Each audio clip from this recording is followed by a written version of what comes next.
Well, the MP who receives the greatest proportion of toxic tweets is one of our own, one of our Nottinghamshire MPs, Conservative MP for Mansfield, Ben Bradley, who is also the leader of the County Council. When we looked at these tweets, the BBC's shared data unit found that 13.5% of tweets about Ben Bradley were toxic.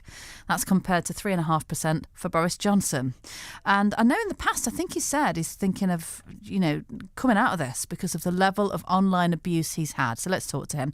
Ben Bradley, MP for Mansfield and leader of Nottinghamshire County Council. Good morning. Morning, how are you? I'm all right, thank you. Were you surprised by the fact that you're getting the greatest proportion? I was surprised, in the sense that, there are much more high-profile people than me, but I think it's that proportionality of it. It's really frustrating in the sense that, I can often kind of overlook people who are just sweary and angry and whatever. It doesn't mean a lot. The ones I find the most upsetting, if you like, are where people have made a real strong judgment about you and your character and what you're like, having never met you, based on some Twitter things that they've read that are often wrong.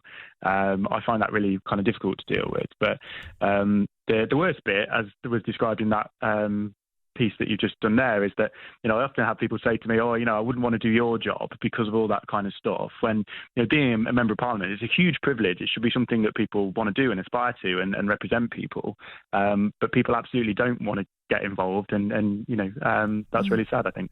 And does it get personal then, Ben, from what you're saying? So I'm the first to admit that I've occasionally said something daft in the past that I might regret, and that kind of can lead to a bit of a pile-on or some judgments around. You get judged on the worst things that you've done and said, as opposed to, there's no benefit of the doubt anymore, is there, in that sense? But the interesting thing around the data is that it's not from a period of time where it's not like there is some catalyst in all of that where I've done something or said something. That's just a normal 6-week period where I've broadly kept my head down. So it's very much the case that that's just kind of run of the mill, really. But the biggest thing, I know Jess Phillips refers to wanting to police all of this. I've never been somebody who wants to kind of criminalise mean words. I don't think that's a good use of time and resource. I don't think we're going to get out of this social environment where people are mean to each other from the privacy of their keyboard.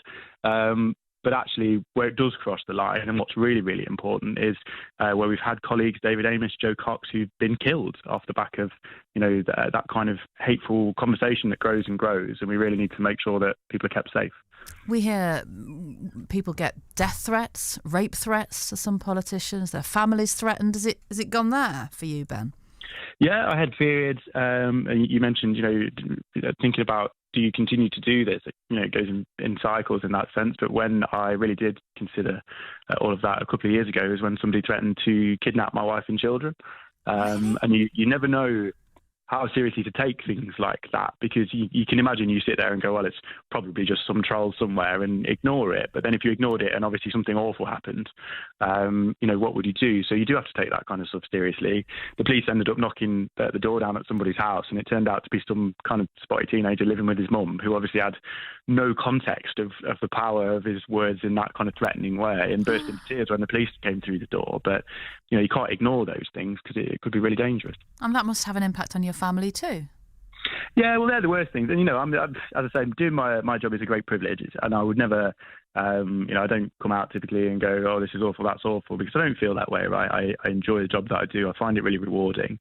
But when these kinds of figures come out, I think it's important to just point out, that is the discourse and the challenge that we currently face. Again, Jess, in your clip before, I think she and I are the top two in this conversation.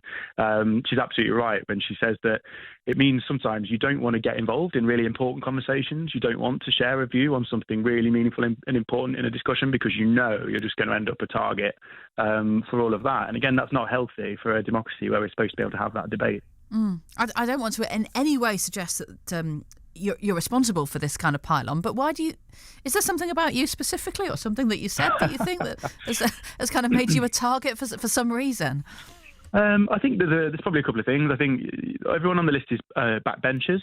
So if you're a cabinet minister or whatever, I think you're your output on Twitter is a bit more bland, right? You've probably got somebody doing it for you. And it's probably, party line stuff, whereas people like Jess, like myself, are more willing to have difficult conversations. We've got strong views on things, and I think that probably is part of the reason. But Twitter's set up for it. I find it really frustrating. There's no other platform that allows you to kind of do the, quote tweet pile-on stuff that we see so often, where high-profile people with lots of followers will share your tweet and basically go, "This guy's horrible, have a go at him." And you don't find that on other platforms. It's very much a Twitter thing in my experience. Although people might be leaving Twitter by the sounds of things at the moment and going to something new with all the changes that are happening on Twitter. But I guess that's another story. The other story, which is in the news this morning, is to do with Gavin Williamson and his resignation over allegations of bullying. And it's really shocking, isn't it? Some of the stories that are emerging, that are being looked at, allegations that he told someone to slit their throat, that he told someone to jump out of a window, really sweary messages sent to somebody about getting access to go to the Queen's funeral. It makes me wonder if politics is just like this. I mean, is this what goes on? Well, not in my experience. It's frustrating. I mean, I don't know the veracity of allegations. Obviously, some of the things that have come out are pretty awful, but I've not out of experience with Gavin personally, so I'm not going to kind of leave to judgment. But do politicians talk to each other like that? No, they don't. And my experience, as I say, Jess Phillips is a prime example. We absolutely disagree on basically everything, but I can accept that she's in it for the same reasons as I am, to try and do something positive. And we broadly, when we're working in the Commons, kind of accept that although we disagree, we're all there for the right reasons. I do think sometimes politics does feed it, and particularly you see examples around like opposition days where they will particularly word something in a way that when you vote against it for some practical or technical reason, we had it with sewage in rivers, for example, where the government had brought forward legislation to improve and to stop over time sewage being pumped into rivers. Labour did a debate that said stop it now. And the government said, well, that's not practical. That's going to cost billions and billions of pounds. We're going to do it over time. So we had to vote against it. And then the amount of hate and abuse because we were told we'd voted for putting sewage in rivers. And that's deliberately done and set up in that way to make us the bad guys, So there are elements of politics that do feed it, I think. All right. Well, thank you ever so much. It's been quite an insight, Ben. Are you still feeling like you said before that you might consider stepping down at the next election because of this hassle, or is that not the case anymore? No, look, I think, as I say, when those things happen, particularly threats and when family is involved, it was really difficult. And, there's been challenging times like that. But as I say, I find my job really rewarding. There's a million things that we're trying to do and trying to achieve, and I want to achieve those things. So you can't let people push you out, I don't think.